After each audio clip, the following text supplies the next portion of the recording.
From a completely useless class to a class so overpowered you can actually summon warriors. Today I'll be ranking every single Dead Rails class from worst to best, starting with the Survivalist. The Survivalist is a walking fortress. It has a double jump, armor regen, and a gas immunity perk makes you nearly impossible to kill. It's by far the best solo class in the game. S tier. The Cowboy is fast, flashy, and built for high risk, high reward plays. His revolver hits hard, and his speed boost makes him deadly up close, but without solid aim or good positioning, he folds quickly. Although he's surprisingly decent in the right hands, the Cowboy is not quite meta-breaking. Still though, you gotta respect the drip. B tier. Ironclad may look cool with all that armor, but this class is just plain garbage. It's supposed to be the tank of Dead Rails, however the armor doesn't do nearly enough to justify the trade-offs. You move like a slug, you can't hit anything due to the spread of your gun, and by the time you reach the action, everyone's already dead, or you are. The cherry on top, your armor is temporary, so once it's gone, you're just a slow, easy target with no backup plan. Easy F tier. The Arsonist sounds like a menace. He sets things on fire and watches them burn, but in reality, he's more of a liability. His Molotovs are chaotic and unpredictable, often hurting teammates more than enemies, and while fire spreads fast, the actual damage output is underwhelming compared to classes with direct killing power. Sure, the visuals are cool and there's some satisfaction to turning a train car into a flaming death trap, but the setup takes time and coordination most lobbies just don't have. If you're playing for fun, he's alright. If you're playing to win, wrong choice. Comfortable D tier. Now the horse is one of the rarest classes in the game. You can't spawn as it though. You have to find then ride it. However, once you do, your mobility skyrockets. You can outrun the train, reposition during gunfights, and even make it to supply drops faster than anyone else. It's fast, it's fun, and it turns you into a total menace. However, you have to be smart with it. The horse can literally carry entire squads across the map and even escape intense situations. It makes sense that only the most chaotic player ends up with it. You don't choose the horse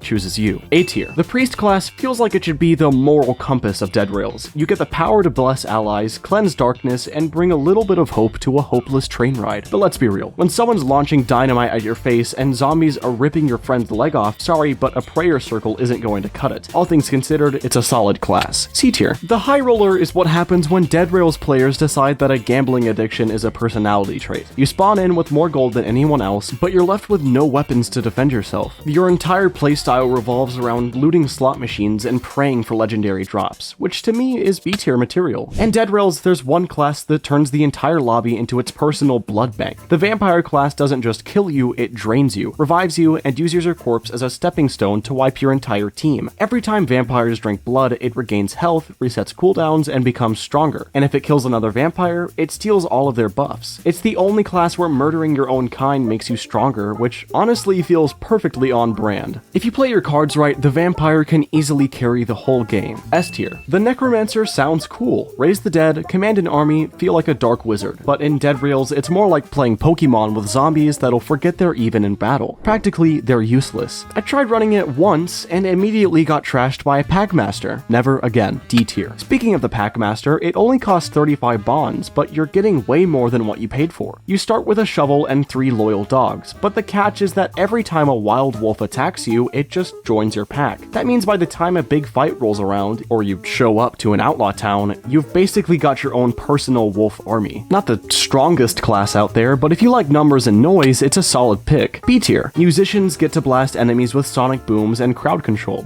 but honestly, most of the time it's just noise. D tier. Meanwhile, the Doctor can heal teammates, but if you're playing solo, you're basically just an underpaid bandage dispenser. C tier. The Nun class is the player who shows up without any special skills or perks. They're basically the baseline, the default option that everyone starts with. No flashy abilities, no cool pets, just pure survival. It's like showing up to a race without a car. They get the job done sometimes, but usually it's a struggle. No glory, no flair, just grinding the basics until you can upgrade. If you're gonna stand out, this definitely isn't the way to do it. It's a weak start and it's far from God tier. F tier. After buying the Werewolf class for 50 bonds, players get to unleash a beast mode every night, which gives them double speed, more damage, and more health, basically turning them into a rampaging monster. But beware. Come daytime, you're now a bit sluggish, with 10% less speed, health, and melee damage. However, gun damage oddly spikes. thanks to a weird bug. Still, though, I say this one's definitely a solid A tier for nighttime chaos. The Alamo class offers a unique playstyle, starting with solid defenses and decent firepower that helps you hold your ground. It's reliable in most situations, but doesn't shine spectacularly in any one area. But at least you have a ton of starting items. Solid C tier pick for players who like balance over extremes. The Miner class is like that laggy friend who shows up to the party but just stands in the corner with the most random weapon. Yeah, it might dig up some gold, but it mostly just digs itself down into D tier. Many tales have been told about the Conductor. Some say he can outrun bullets. Others say he fuels the train with pure ambition. However, he spawns with 2 lumps of coal and can drive the train at a blazing 84 speed per second, leaving everyone else in the dust. He's a dream for speedrunners and fuel nerds alike, synergizing surprisingly well with a usually disappointing Miner. Still, if you've ever wanted to turn Dead Rails into Fast and Furious Locomotive Edition, this is your guy. B tier. Zombies are supposed to be terrifying, unstoppable hordes of the undead, and Dead Rails, they're more like sleep-deprived mall walkers. Sure, you infect others when you bite them, but your health drains constantly, and your only real power is looking mildly spooky. This one's just brain dead. F tier. The Egg Slinger, also known as the Seasonal Chaos Machine, is a limited time class that only showed up during the 2025 Eggstravaganza event. But if you got it, you basically unlocked your own personal army. Every 2 minutes it lays an egg, not for breakfast, but for battle. Each egg hatches into a friendly ally ready to throw down, and you can have up to 20 of them rolling deep with you. This is what happens when Pokemon meets Dead Rails, and somehow it works. S tier.